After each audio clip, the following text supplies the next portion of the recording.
Hey team, last night I had a whole bunch of issues with technology. It was crazy.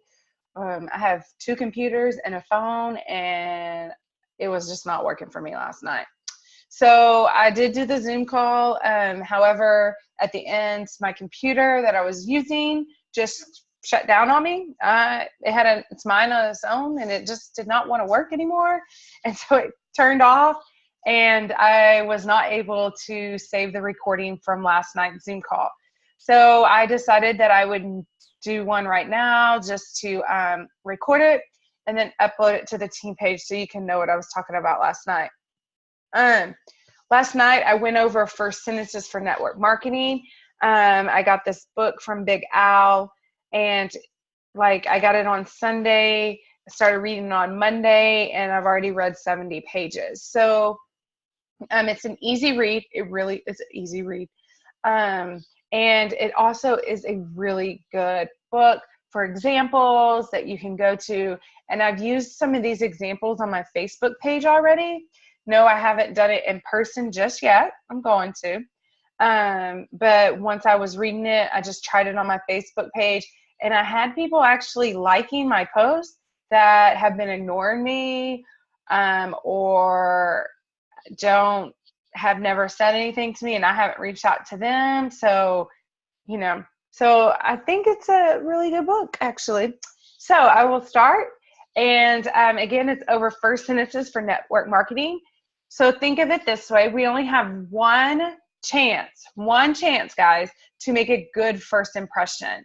And our first impression is great, then we can make mistakes during our presentations, and our prospect will still like us and still join us. So if your first impression is great, and let's say you mess up a little bit on a product, or they ask you a question, you can't remember the answer, whatever, the prospect, that's not going to turn a prospect away, because they already like you and they still want to join you.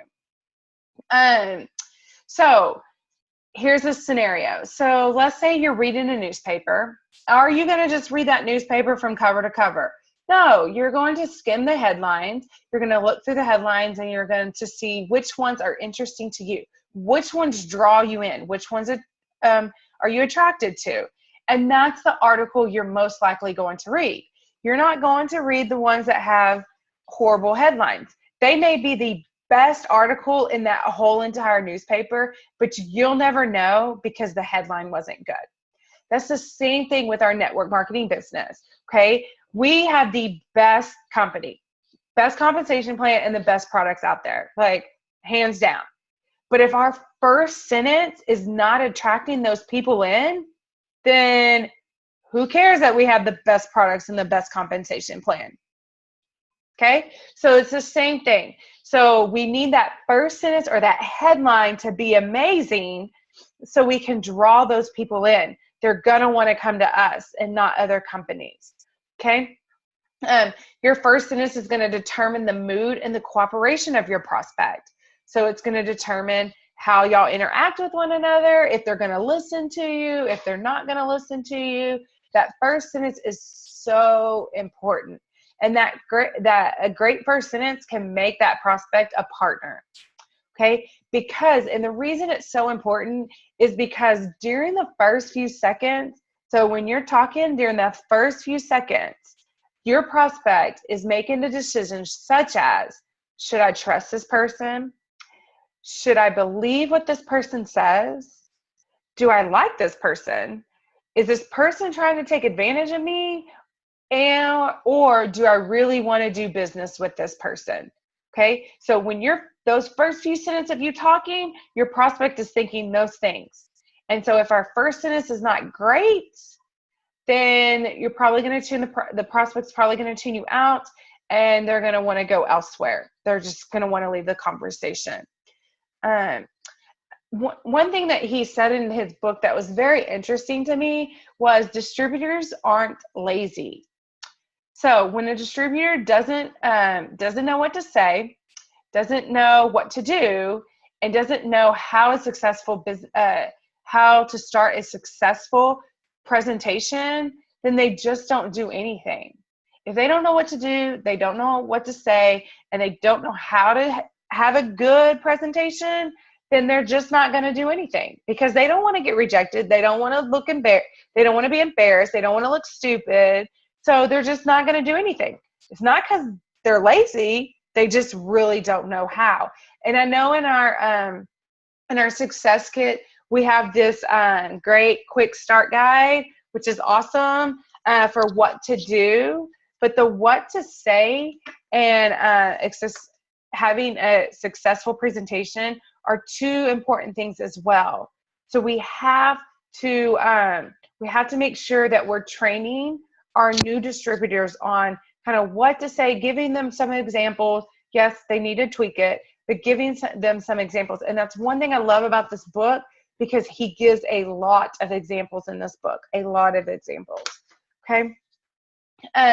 Some good first sentences before you start a presentation could be, if you have a few minutes, I would like to tell you how you can quit your job and still make more money. Or if you have a few minutes, I would like to tell you how I get business tax deductions just like the big companies. Okay, that may draw somebody in. Somebody might want to know might be stressing about tax because the IRS is taking all their money and they want tax deductions because they don't have enough. So that can draw them in. If you have a few minutes, I just want to tell you how I get those tax deductions just like those big corporations do as well. If you have a few minutes, it's a great opening phrase because it's polite, because you're asking, and it avoids rejection. Okay. Some first sentences that come off a little salesy and can turn prospects away. It can attract some prospects, but it can turn a lot of prospects away instantly, and I've said these. So, and I look back and I'm like, yep, that prospect, never heard from them again. Still can't, to this day, can't get them. So I'm going to try a different way of getting to them now. But let me tell you about my wonderful business. Or do you think, do you keep your residual income options open? Or I got involved with the most wonderful company and products. Okay. Those can come off a little salesy and will turn some people away. It will attract some, but it's going to turn some away as well. Some other good first sentences could be how to change a dead-end career. This is going to attract people that are still hopeful and have an open mind. They still hope that there's a better life for them, that what they're in right now is not the end of their work, is not the end. Like there's still something else out there. Another one, and this one is totally unrealistic, okay, but we love to dream. We want to hear more. So because we like to dream as humans, because we like to dream, then this one is a good one to get people to hear more. Take a 6-month vacation twice a year and hire your boss to do the work. Okay? Totally unrealistic, probably not going to happen, but somebody can dream and want to hear more. And then this one is one of my favorites. Why this 28-year-old high school dropout earns more money than his boss. Why this 28-year-old dropout. Well, people are going to be like, I have more skills and knowledge than a 28-year-old dropout. I got a college degree, that gives them confidence, and it gives them they can surpass that dropout's results. They're like, oh, if that dropout can make $5,000 a month, I can totally do that because I have, how people are with their egos. I have a college degree, so I know I can do it. So that one just kind of gets those people that are like ego driven off the fence too. And then this was a really good scenario that a really good activity, I guess you could call it, that you could do with your, with the prospect is you make 2 envelopes. So you're going to have one envelope that's going to say interested on it and one envelope that says not interested on it. Inside the envelope, you're going to put stuff in it. So in the interested one, you could put an application if you wanted to. You could put a catalog. You could put testimonies. You could put sign up today and receive a water bottle, or sign up by blah, blah, blah and receive a free water bottle or Plexus t-shirt. You could put discount coupons. Just use your imagination of what you want to put in that interested envelope. And the not interested envelope, you could give them discount coupons, or you could write a letter asking them for friend referrals, or referring a friend. Write a note to them and say, hey, I know that you may not be interested, but you may know somebody that is. Could you refer them to me? So and then once you have that done, you're going to approach a prospect, and you're going to have a conversation with that prospect. And during the conversation, you're going to get a feel of they're interested or they're not interested.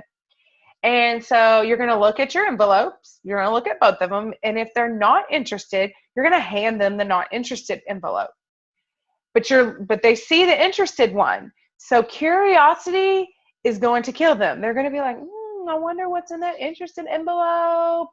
Maybe I should change my mind and know more about Plexus and their products and their business. So most of the time, they're going to switch, and you're going to give them the interested, because now they want to know more, because curiosity is going to get the best of them. Now, if they still don't want to know anymore, they're still not interested, then you let them not be interested. Let them look at the not interested envelope at their leisure, and you go and you move on. Some people just will not be interested. Okay. And you don't want to beg those people to join your team, because most likely they're not going to do anything for your team, and they're just going to bring your team down, or they're just going to be unwanted weight on you and bring you down. Okay. If they're interested from the start, then you go ahead and you just give them the interested envelope. So I thought that was pretty awesome, because it's a way to reduce rejection, because if they're not interested, you're already knowing they're not interested. And if they're not interested at first, then they may change their mind. So you're reducing that fear of rejection, okay, with this activity. And so I thought that was really cool, and I am going to try it. I'm going to try it this week. Whatever. Sorry, these earbuds are killing my ears. Some other first line headlines you could use would be jobless, because that's going to attract people that are jobless. Quit your job at full pay. Cash for shopping. Okay, December's coming up. We all want extra cash for Christmas shopping. So that could be your headliner. Cash for shopping. Fire your boss. Or 3-day weekends forever. Who does not want that? I want that. 3-day weekend forever. Woo! That'd be awesome. So those are just some short first sentences you can, or headliners that you could use as well. Also, remember that facts tell, but stories are what sells. People want to hear about people. People want to know more about people. So the fact that we have the best probiotics out there, most people could care less. Or the fact that the Slim helps regulate blood sugar, well, most people could care less, because they probably are not educated enough to know what that really does to your body. But if you tell them a story about somebody involving the Slim, then they want to hear more. Okay, but if you're just like, oh yeah, Slim is our best product. It helps to regulate blood sugar, lower cholesterol, helps with diabetics, reduce the amount of insulin. Like if you just go on it, and they're like, oh, okay, yeah, okay, no, yeah. But if you tell them a story, oh yeah, like my best friend, she was on the Slim, she was drinking the Slim, and now she's off of her blood pressure medicine. She's no longer having to take her blood pressure medicine. Or you could say, like, if something happened to you with one of the products, let me tell you what happened to me in just 2 days ago. What happened to me just 2 days ago? 2 days ago. And they want to know. I got rid of my blood pressure medicine thanks to my Plexus Slim. So facts tell, stories sell. And this is an example, and I'm just going to give you an example. So which story or which first Which first sentence is more interesting to you?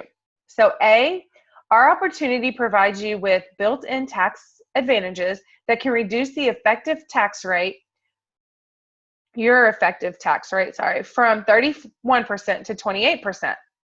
Or B, let me tell you about the lady from Fairfield, Vermont, sorry, who now earns an extra $350 a week and can stay at home with her kids.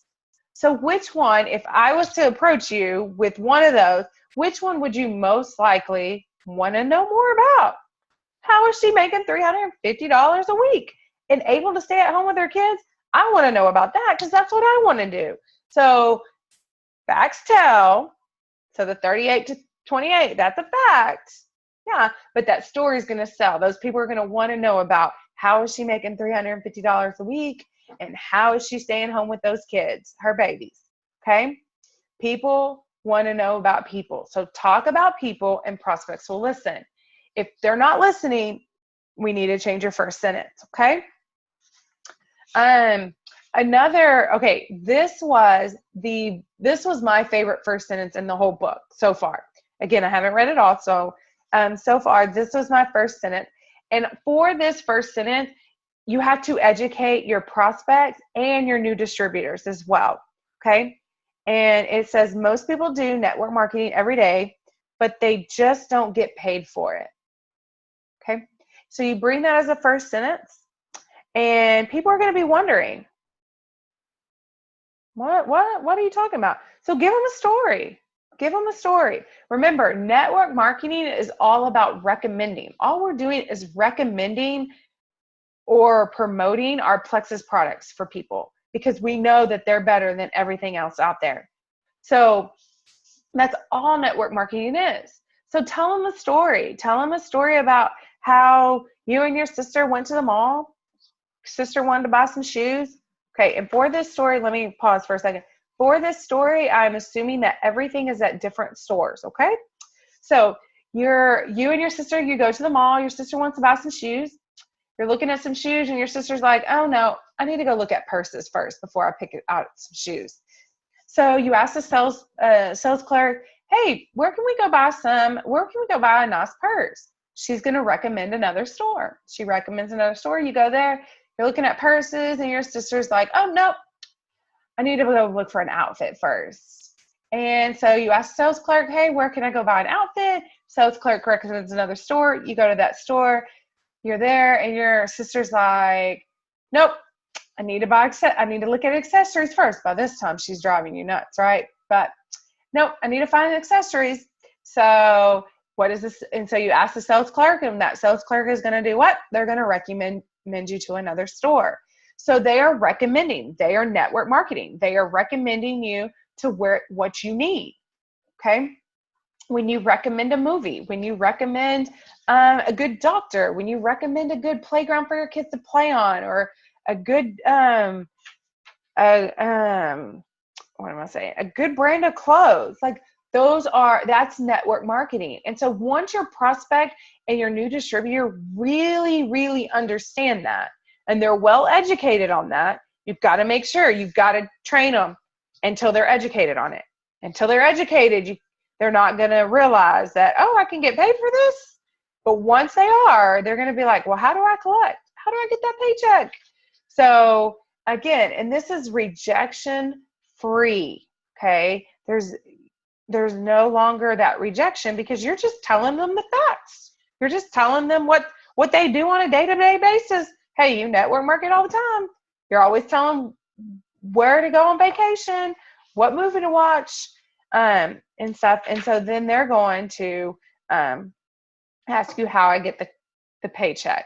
Okay. And so then you're going to draw them in. A very good thing that he talked about was getting fortune cookies. Okay. I never thought about this, but you can get personalized fortune cookies on the computer. You can order them, and you can, like he has on here, you can get 100 of them for $25. Okay. And these are fortune cookies you can pass out at parties. You can give at work in the break room. You can give at events, like networking events with your business card.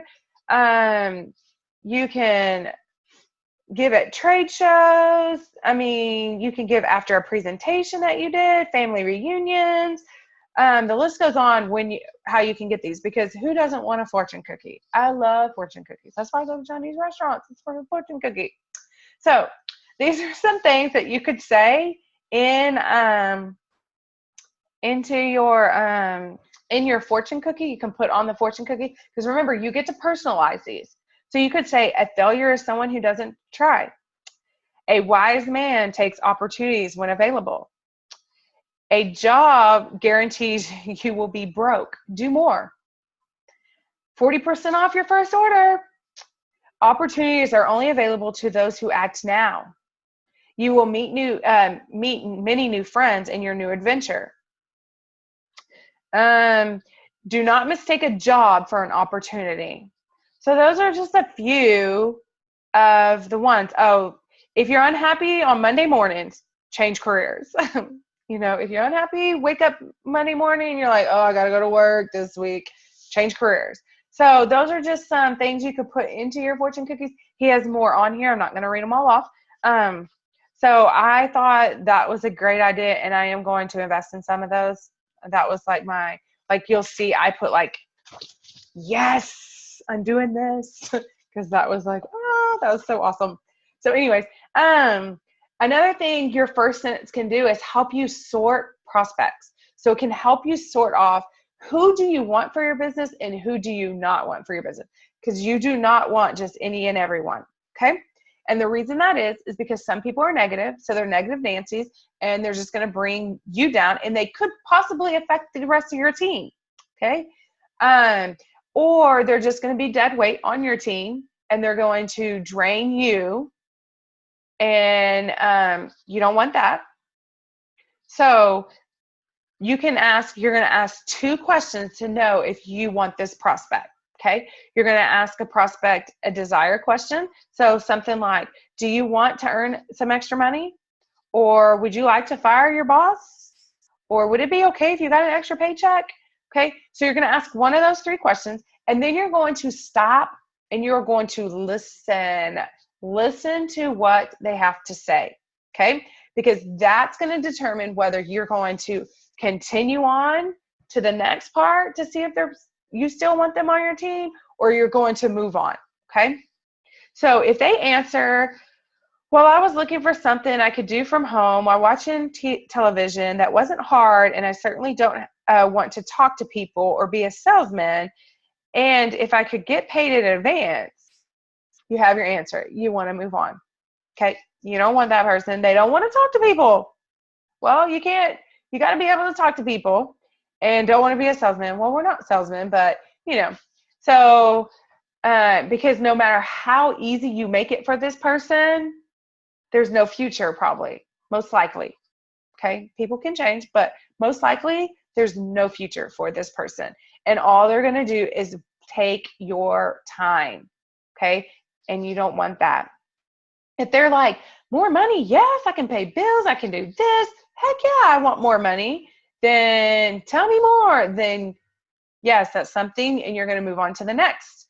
And you're going to ask them, can you set aside 5 to 10 hours a week? Okay, you don't have to ask that same exact question. You can ask a different question. The question's not what's important, it's the answer. And then you're going to stop, and you are going to listen. Listen to what they have to say. If they are saying, well, on Monday night, I watch football, Thursday night's family night, Wednesday night is bowling league, Thursday night is, and so on and so on and so on, and they have something planned for every single day, then that's probably not somebody you want on your team. Unless they say, well, but, even though I have a busy schedule, I could put an hour on Monday, and I could find an hour on Tuesday, and I could find an hour on Wednesday. Then that's somebody that that you would want as a prospect. You want to bring onto your team. But if they're not willing to put time to the side for the business, then they're probably not going to do anything. Okay. And remember, you're trying to advance, and you have to have business builders to advance. Yes, you can have wholesale customers. That's not what I'm saying. I'm talking about business builders. We're talking about business builders. So they need to have time and desire, and that equals a great prospect. Okay. Something else you could do when you're starting a opportunity meeting, and this is the first sentence. You could say, are you committed enough to invest $1,500 monthly for 6 months to start and establish your own business? I like this question because it not only gets a commitment from the prospect for the money and time investment, but it also gives the prospect a realistic vision for 6 months. Okay. And the 1,500 monthly investment sounds steep, but if a prospect really wanted to open any business, the requirement would actually be higher. So that's why you're going to start with that, because then when you come back and say, I was just kidding, it's only $35, they're going to be like, sign me up, $35. Oh yeah, it's not $1,500. Okay, yeah, sign me up. And it's only one time for a whole entire year. Yeah, sign me up. Okay, so you're going to see if they truly are committed. Okay. And you can lower, if you don't want to do 1,500, lower it down, or whatever. At an opportunity meeting, another first great sentence would be, if you're afraid to be your own boss and are addicted to a job taking orders from a boss, then relax and spend the next 30 minutes messaging your friends on your phone. Okay. So this is going to get those people that are serious off their phones and paying attention to you. They're going to be focused on you in the presentation and not on their phone texting and all that. Okay. And you want those type of people. And then the way you could close the meeting is you could say, if you are a procrastinator or unable to act on profitable ideas or are unwilling to change your future, then this opportunity is not for you. This opportunity is the fast track to success for coachable, motivated people who want a better future. So, because you only want people on your team that are coachable and motivated and who want a better future. If they're not willing to change, then they're not going to do anything for your business. Okay. They're just going to sit there and either drag your team down and waste your time. So you don't want those people on your team. Okay. And so those are a couple of things that I just kind of wanted to go over. There's more in here, but that's all I covered last night. He talks about some positive, there's some more about positive, what would happen if. He has a bunch of those statements. What would happen if you could retire next year? What would happen if you can earn an extra paycheck a month? And then he has some negative questions, okay? And he talks about how sometimes negative questions can get a person to think, okay? So like, for example, are you okay with 40 years of hard labor to help your boss get rich? Ding, ding, ding. No, I'm not okay with that. So sometimes a negative opening question might be what your prospect needs, okay? So, or might need, are you okay with taking orders from someone else for the next 40 years instead of being your own boss? So he has some of that in there, but I do highly recommend that you get this book. I mean, even if it's just for the examples, just to help you. I mean, he has a lot of great stuff in here. I also bought another book from him. It's How to Follow Up, because I do feel like that's my biggest downfall for me personally, is how to follow up. And so that will be the next. Once I finish this one, I will start on that one. And I'll let you know how that book goes and if you should buy it or not. But if you have any questions or want to ask me anything, feel free to comment below on this or to message me on Facebook. I'm here. Sorry, I use my hands a lot. I teach ESL students, English language learners. And so it's all about hand movement and pictures. And so I'm just used to using my hands. I'm sorry about that. But I hope you enjoyed this call, and I hope that I have provided you with some helpful stuff. Have a wonderful evening. Bye.